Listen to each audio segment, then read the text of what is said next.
Hello, hello, hello. All right. This time it should work. I just tried it before, but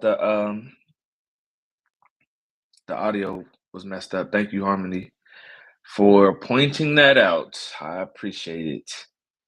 Um, Now I'm gonna read this again, and this is Proverbs 14, day 14. Like I said, this is something that I like to do when I see if I just open my Bible and I'm like, what am I gonna read today? If it's the 12th of June, then I'm gonna go to Proverbs 12. That's the 11th. I'm gonna go to Proverbs 11. Yada yada. Yeah, you get it. But it's something that's just consistent. I feel like I'll never get enough of. Hopefully, in all my days and all my years, it's super important. So this is Proverbs 14, wisdom. The wise woman builds her house, but with her own hands, the foolish one tears it down, tears hers down. Whoever fears the Lord walks uprightly, but those who despise him are devious in their ways.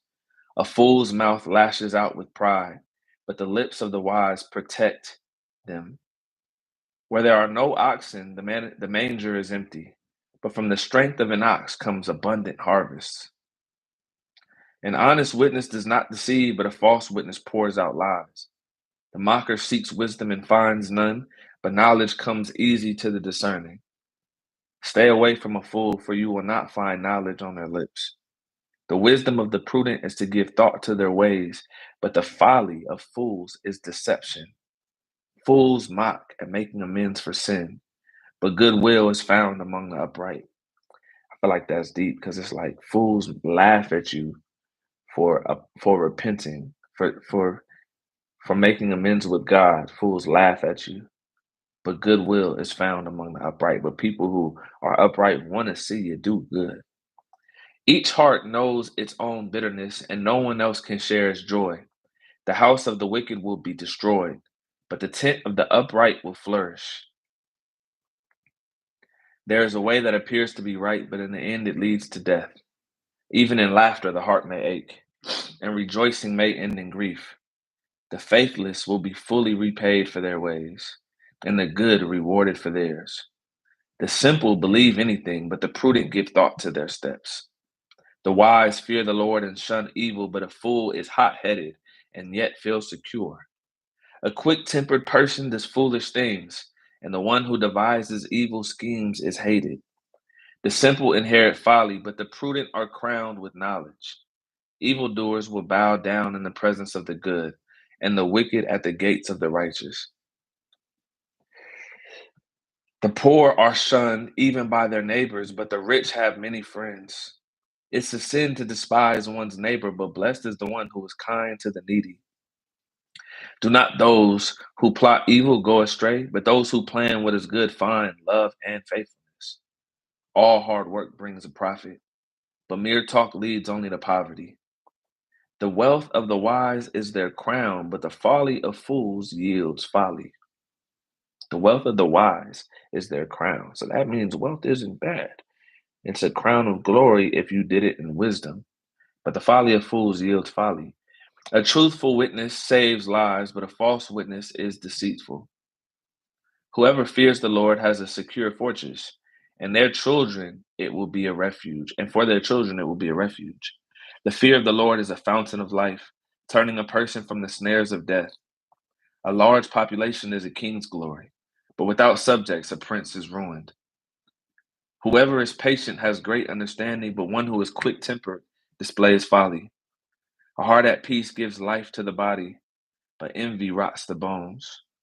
Whoever oppresses the poor shows contempt for their maker, but whoever is kind to the needy honors God. When calamity comes, the wicked are brought down, but even in death, the righteous seek refuge in God. Wisdom reposes in the heart of the discerning, and even among fools she lets herself be known.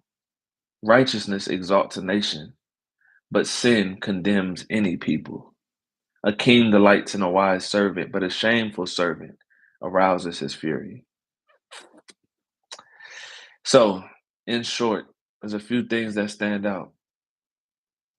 To fear the Lord is a fountain of life, turning a person from the snares of death. Another one is, of course, I said this before, the wealth of the wise is their crown.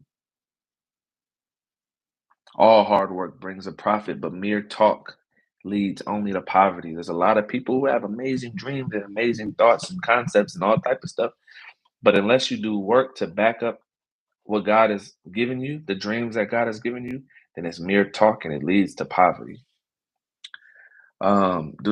Do not let those who plot evil go astray, but those who plan what is good find love and faithfulness. It also talks a lot about giving to the needy. Um, Blessed is the one who is kind to the needy. So if you want to be blessed, be kind to people who need it. That doesn't just mean like transient people. That doesn't mean just people who live on the street. That means need if those who are in need. Evil doers will bow down in the presence of the good and the wicked at the gates of the righteous. Once again, he's saying don't be envious of evil doers because at the end of the day, when we get before wherever we go, get before heaven, it might happen even on earth, is what I mean. Evildoers will bow down in the presence of the good and the wicked at the gates of the righteous. So they might have their glory on earth, but at the end of the day, the wicked will bow down before the righteous. A quick tempered person does foolish things, and the one who does evil schemes is hated. Talks a lot about anger and being hot tempered, and just how that can create hasty decisions and foolish consequences by being angry and hot tempered. But at the end of the day, each person knows its own bitterness and no one else can share its joy. So I have a meeting soon at 6. But God bless you. Thank you for watching. This is the last one. Where there are no oxen, the manger is empty, but from the strength of an ox come abundant harvest. So this is something to leave you with, and this is what I'm gonna be thinking about. Of course, in this biblical time, oxen, this was like, agricultural state. So oxen meant like heavy workers. You had someone to work the land for you. Um, and by having the strength of an ox, you had an abundant harvest. So what would be our oxen today? What would you consider our oxen? hmm Or what would be the equivalent to oxen today in our times? In this capitalistic culture. Much love, y'all. And I guess industrial culture is probably the better word. But God bless y'all. Peace. Thank you for watching, listening, participating. Yickety. Yeah. Unity.